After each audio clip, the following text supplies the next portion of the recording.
आज हम स्टार्ट करने जा रहे हैं प्रोबेबिलिटी। प्रोबेबिलिटी स्टार्ट करने से पहले हमें कुछ डेफिनेशंस को पढ़ना है। उन डेफिनेशंस को पढ़ने के बाद हम प्रॉपरली प्रोबेबिलिटी का स्टार्ट करेंगे। इससे पहले कि मैं स्टार्ट करूं, मैं आपको ये बताता चलूं कि मैं डेफिनेशन सिर्फ यहाँ पर हेडिंग दिया करूँगा, डेफिनेशन लिखा नहीं करूँगा, एक्सप्लेन कर दिया करूँगा। डेफिनेशंस आपको बुक में मिल जाएंगी, ठीक है जी। तो सबसे पहले हमने पढ़ना है जी रैंडम एक्सपेरिमेंट। रैंडम एक्सपेरिमेंट क्या होता है? ये कोई भी ऐसा एक्सपेरिमेंट है जिसके मुख्तलिफ रिज़ल्ट्स हों, आपको कम से कम एक रिज़ल्ट उसका हो, लेकिन एक वक्त में एक रिज़ल्ट ने हैपन होना हो, ठीक है जी। फॉर एग्ज़ाम्पल आप एक कॉइन को टॉस करते हैं तो मुख्तलिफ जो रिज़ल्ट्स हैं, पॉसिबल जो रिज़ल्ट्स हैं, वो हेड है या टेल है। लेकिन जब कॉइन को टॉस कर लेंगे तो आना किसी एक नहीं है, या हेड ने आना है या टेल ने आना है। ऐसे ही डाइस रोल कर लें तो मुख्तलिफ रिजल्ट्स आपके पास हैं 1 2 3 4 5 6, आना किसी एक ने अपीयर होना होता है, राइट। इसके अलावा और भी आपको बेशुमार, जैसे कि ताश के पत्ते हैं, प्लेइंग कार्ड्स, 52 प्लेइंग कार्ड्स, उनमें से आपने चंद पत्ते आपने सेलेक्ट करने। रैंडम एक्सपेरिमेंट है कि अगर आपने जो पत्ते सेलेक्ट किए उनमें से कौन सा आना है 52 में से, इसका हमें पता नहीं है, ठीक है जी। इसके अलावा एक बैग पड़ा हुआ है, बैग के अंदर कुछ बॉल्स पड़ी हुई हैं, कुछ ब्लैक हैं, कुछ रेड हैं, कुछ ग्रीन हैं। आपने बैग में हाथ डालकर बगैर देखे बॉल्स उठानी है, पता नहीं कौन सी आ जानी है। इस टाइप के एक्सपेरिमेंट्स को हम बोलते हैं रैंडम एक्सपेरिमेंट्स। नेक्स्ट हमारे पास डेफिनेशन है जी आउटकम की। आउटकम का क्या मतलब होता है? रैंडम एक्सपेरिमेंट आपने समझ लिया है। आउटकम का मतलब है रैंडम एक्सपेरिमेंट के जितने भी पॉसिबल जो रिजल्ट्स हैं, इंडिविजुअली हर रिजल्ट जो है वो आउटकम कहलाता है। जैसे कॉइन को टॉस करें तो हेड और टेल ये दोनों आउटकम्स हैं। डाई को रोल करें तो 1 2 3 4 5 6 ये जो डॉट्स आते हैं, ठीक है जी, होते डॉट्स हैं बेसिकली डाई को जब रोल करते हैं, ठीक है जी। तो वो एक क्यूब सी होती है, उसके ऊपर डॉट्स बने होते हैं, 1 डॉट, 2 डॉट्स, 3 डॉट्स। हम सिंपली उन्हें 1 2 3 4 5 6 यूँ पढ़ लेते हैं। तो ये हमारे पास मुख्तलिफ आउटकम्स हैं, ठीक हो गया जी। तो नेक्स्ट हमारे पास डेफिनेशन है जी सैंपल स्पेस की। सैंपल स्पेस क्या होगा? तमाम आउटकम्स का यूनियन। आई मीन एक सेट में जितने भी आउटकम्स हैं वो सारे के सारे हम भर देंगे सेट के अंदर, वो हमारा होगा सैंपल स्पेस। क्लियरली तमाम के तमाम पॉसिबल जो हैं आउटकम्स किसी रैंडम एक्सपेरिमेंट्स के, वो सारे के सारे इंक्लूड करने। इसकी एग्जांपल्स देख लेते हैं। फर्ज कर लें डाई को रोल करते हैं तो 1 2 3 4 5 6 एक सेट बन जाएगा, ये सैंपल स्पेस कहलाएगा। कॉइन को टॉस करें, हेड और टेल ये दो रिजल्ट्स हैं, इनको एक सेट में भर लेंगे तो सैंपल स्पेस बन जाएगा, राइट। उसके बाद हम बात करते हैं नेक्स्ट डेफिनेशन इवेंट की।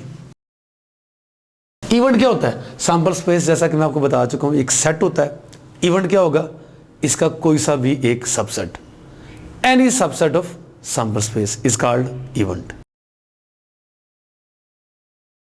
सैंपल स्पेस का कोई सा भी एक सबसेट लेंगे, ठीक है जी, तो वो क्या होगा?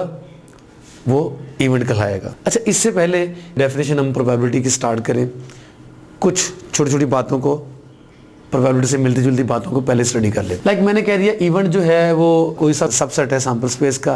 प्रोबेबिलिटी जब भी निकालेंगे हम इवेंट की निकाला करेंगे। अब फर्ज कर लें ये आपके पास जो सैंपल स्पेस होता है, फर्ज कर लो उसको मैं एस का नाम देता हूँ। ऐसे है हमारे पास sample space. Number of S क्या होगा? नंबर ऑफ एस हमारे पास होगा सैंपल स्पेस के अंदर एलिमेंट्स की तादाद। Number of elements in S. E हम कह देते हैं ये इवेंट है। इवेंट कोई सा भी एक इवेंट है। तो सबसे पहले आप ये देखिए, इवेंट को हमने बोला क्या हुआ है? इवेंट दरअसल सैंपल स्पेस का सबसेट है। तो सबसे छोटा वाला जो सबसेट होता है वो एम्प्टी सेट होता है, राइट। तो ई जो है ये एम्प्टी सेट भी हो सकता है, ठीक हो गया जी। इसके अलावा मैक्सिमम जो इवेंट आपको मिल सकता है वो क्या होगा? Being the subset of sample space, maximum जो है वो इवेंट क्या हो सकता है? वो सैंपल स्पेस खुद हो सकता है। यानी E can be the full set S. इस केस में अगर ई के अंदर एलिमेंट्स की तादाद, नंबर ऑफ ई को हम बोला करेंगे इवेंट के अंदर एलिमेंट्स की तादाद, यानी वो आउटकम्स जो इवेंट ई की फेवर में जा रहे हैं, ठीक है जी, उनकी तादाद कितनी हो सकती है। इस केस में कितनी होगी 0, और इस केस में जबकि जो इवेंट है वो फुल सेट एस है, उस केस में क्या होगी, नंबर ऑफ एलिमेंट्स एस के ये बराबर होगी, ठीक है जी।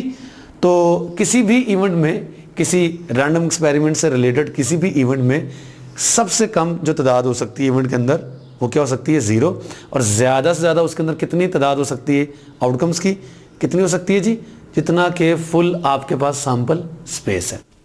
अच्छा, आप सोच रहे होंगे कि ये मैं आपको क्यों बता रहा हूँ, असल में बहुत बड़ी रीज़न है। प्रोबेबिलिटी स्टार्ट करने से पहले ये चीज़ अगर समझ में आ जाए तो प्रोबेबिलिटी को समझना थोड़ा सा आसान काम हो जाता है। इससे पहले कि मैं आगे बढ़ूँ, मैं आपको ये बताता चलूँ कि उस केस में जब जो इवेंट है वो एम्प्टी हो, हमने इवेंट को नाम दिया हुआ है, क्या नाम दिया हुआ है जी, इम्पॉसिबल इवेंट का, इम्पॉसिबल इवेंट का। और उस केस में जब event E full set S के बराबर हो, सैंपल स्पेस के बराबर हो, इस केस में हमने इसको नाम दिया हुआ है श्योर इवेंट का। तो याद रखें, जब इवेंट फुल सेट एस होगा हम उसे श्योर इवेंट का नाम देंगे, और जब इवेंट एम्प्टी होगा हम उसे नाम देंगे इम्पॉसिबल इवेंट का, राइट। अब जी आपको मेन चीज जो बताने वाली थी वो क्या थी, ई चूंकि एस का सबसेट है तो number of E in general, in general क्या होगा, किसी भी इवेंट ई के लिए, फॉर एनी इवेंट ई, मैं लिख देता हूं, for any event E, event E के अंदर जो एलिमेंट्स की तादाद होगी वो 0 हो सकती है, 0 से बड़ी होगी, लेकिन हर हाल में सैंपल स्पेस के अंदर जो एलिमेंट्स की तादाद होगी उसके बराबर या उससे कम होगी। तो याद रखें कि किसी भी इवेंट ई के लिए नंबर ऑफ ई क्या हुआ करेगा, ग्रेटर और इक्वल टू 0 बट लेस और equal to number of S, यानी कि सैंपल स्पेस के अंदर जितने एलिमेंट्स की तादाद होगी, ज़्यादा से ज़्यादा इवेंट के अंदर एलिमेंट्स की तादाद उतनी हो सकती है, कम से कम कितनी हो सकती है, 0 हो सकती है। चलिए जी, अब हम बात करते हैं प्रोबेबिलिटी की। प्रोबेबिलिटी क्या है, चांसेस, आपको पता है प्रोबेबिलिटी का मतलब चांसेस होता है, ठीक है जी, लेकिन चांसेस किस रेफरेंस से, किसी पर्टिकुलर रैंडम एक्सपेरिमेंट के रेफरेंस से।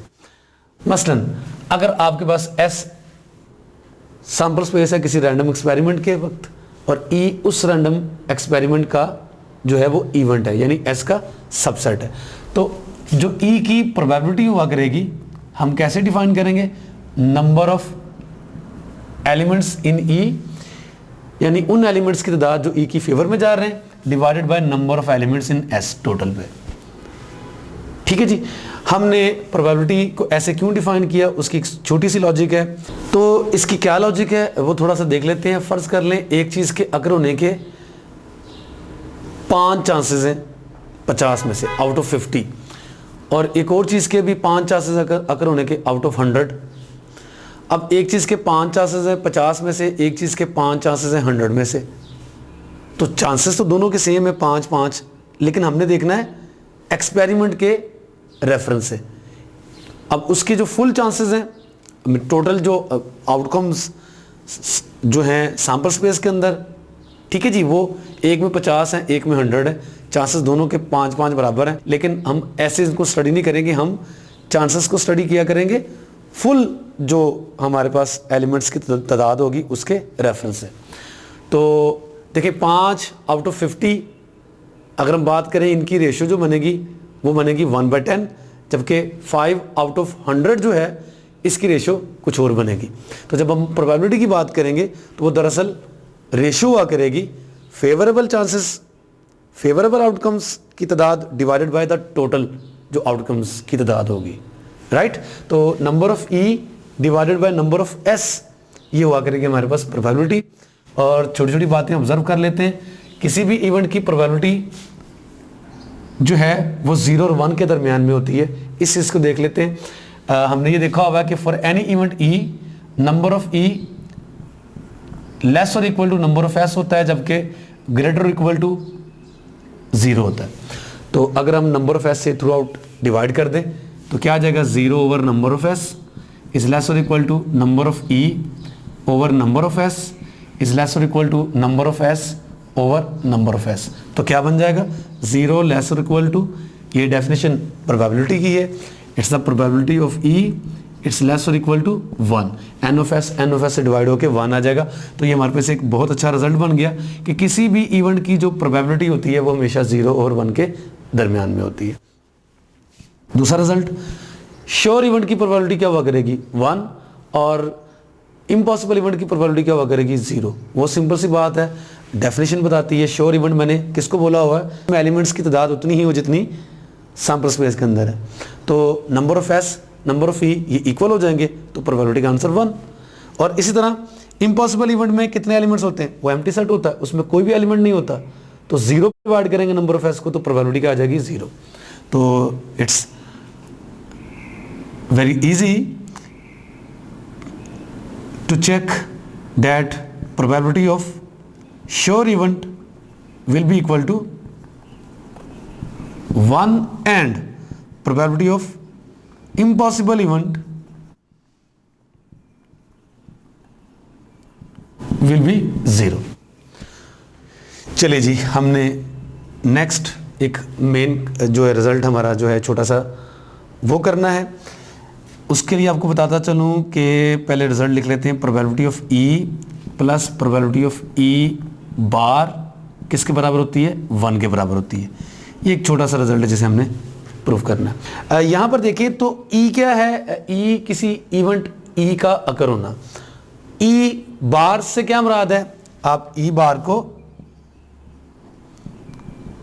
ई कॉम्प्लीमेंट भी कह सकते हैं, ठीक है जी। E bar is equal to E complement, E complement भी समझा जा सकता है। क्या मतलब होता है इसका, बता, किसी इवेंट का अकर ना होना। जैसे आपके पास एक सेट है एस, उसके अंदर 50 एलिमेंट्स हैं, उसका एक सबसेट है, उसके अंदर 10 एलिमेंट्स हैं। सबसेट फर्ज कर ले ए है, उसके अंदर 10 एलिमेंट्स हैं। तो हम अगर बात करें ए के चांसेस कितने हैं, तो वो 10 हैं। तो ए कॉम्प्लीमेंट या ए बार को हम क्या कहा करेंगे, ए के चांसेस हमने स्टडी नहीं करने, यानी कि ए जो है वो अकर नहीं होगा इवेंट। तो क्या होगा भला, हम असल में कॉम्प्लीमेंट की बात कर रहे होते हैं। 50 में से 10 को माइनस करके बाकी बचेंगे 40, ठीक है जी। तो ई बार का मतलब दरअसल ई कॉम्प्लीमेंट ये है, इसको हम क्या कह सकते हैं, इवेंट ई का अगर ना होना।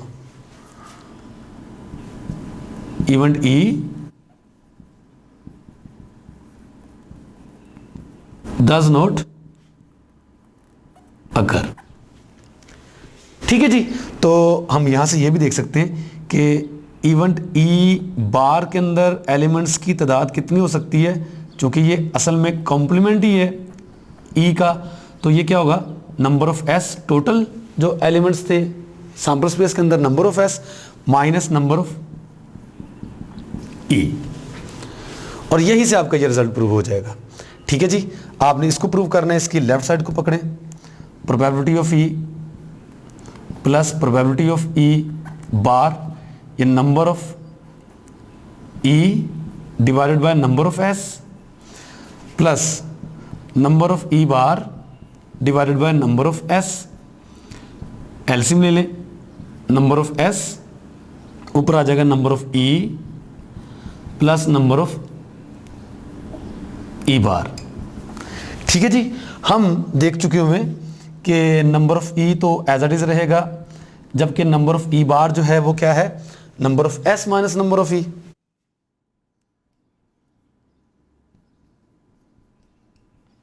Divided by number of S. ये देख सकते हैं आप कि नंबर ऑफ ई ये कैंसिल हो जाएगा, हमारे पास बचेगा number of S over number of S is equal to 1। छोटा सा रिजल्ट था। आप सोच रहे होंगे इसको क्यों प्रूव किया गया, इसका बहुत यूज़ है। इसका यूज़ हम देखेंगे इंशाल्लाह अपनी एग्जाम्पल्स में या क्वेश्चंस में।